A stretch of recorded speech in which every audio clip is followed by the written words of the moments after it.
monsieur, bonjour, si vous venez de nous rejoindre, c'est le télématin du samedi. On fait tout dans le télématin du samedi, on bricole, on s'occupe de plantes, on fait du sport. Enfin, bougez pas, vous allez voir. Dans la mesure où en plus, c'est virtuel. Du 6 au 17 octobre prochain auront lieu les étapes françaises du championnat du monde, s'il vous plaît, de surf professionnel.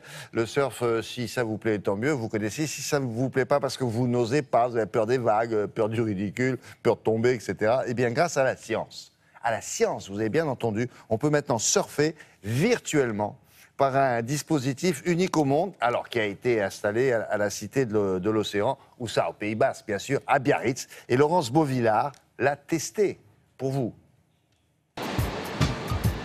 Le surf en France a commencé ici, il y a une soixantaine d'années, précisément sur cette plage de la côte des Basques de Biarritz.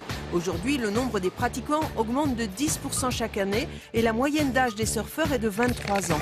C'est donc plutôt un sport de jeunes, ou c'était plutôt un sport de jeunes. La Cité de l'Océan de Biarritz vient d'installer un dispositif unique au monde qui permet à tous d'aller surfer sur la Grande Bleue.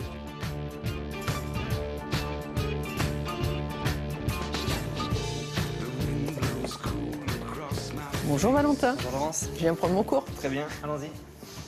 En face de nous, on va avoir une caméra qui va détecter nos mouvements, principalement le mouvement des épaules. C'est une école d'ingénieurs qui a une pépinière d'entreprise et qui a réuni des graphistes spécialisés dans les films, la modélisation virtuelle de films 3D. Donc je vous propose de vous mettre en immersion maintenant avec ce casque de réalité virtuelle qui va vous permettre de voir en 3D et à 360 degrés.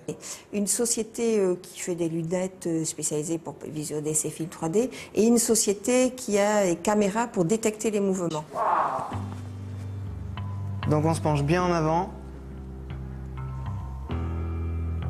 C'est la première fois qu'on fait un simulateur de surf. Nous sommes les premiers à le présenter. Encore un tube. Wow. Encore un très long tube, exactement. Wow. Il y a des vagues mythiques que tous les surfeurs connaissent, mais nous avons voulu rester sur les vagues mythiques locales. Et il y en a beaucoup. Il y a notamment la vague Mundaka, si on commence par le sud, qui est au Pays Basque espagnol. C'est un tube parfait. Hop. Il y a Bellara, notre grande vague sur la côte basque. Elle fait plus de 10 mètres de hauteur et là c'est une énorme vague que tout le monde ne peut pas aller surfer, sauf de manière virtuelle. Et puis quand on remonte, il y a la vague de la côte des Basques. Nous avons choisi parce que c'était une vague historique. Hein. Les surfeurs du monde entier viennent de surfer ces vagues-là. Prochainement, 2 autres vagues mythiques de la côte landaise vont être rajoutées au programme de simulation, celle de la Gravière et celle de Lacano. Aujourd'hui, on a à peu près 10 000 personnes qui ont surfé de manière virtuelle. Le tube va se former et hop, on va essayer d'en sortir maintenant. Impeccable.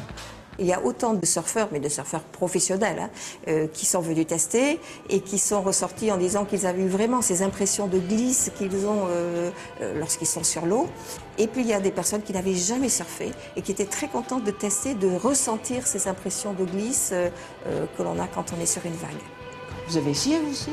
Moi aussi, et j'ai surfé Bellara. Alors je suis très fière quand j'arrive en disant j'ai surfé Bellara. Si vous voulez absolument faire du surf, il existe une autre solution, c'est le Wave Garden. Le plus beau vient d'ouvrir au Pays de Galles. C'est un complexe aquatique grand comme 6 terrains de foot qui délivre une vague haute de 70 cm à 2 mètres de haut et une trentaine de surfeurs peuvent glisser sur cette vague artificielle. Mais cette fois-ci, il va falloir se mouiller. Ah ouais, non, mais la virtuelle, c'est bien quand même. Allez, là.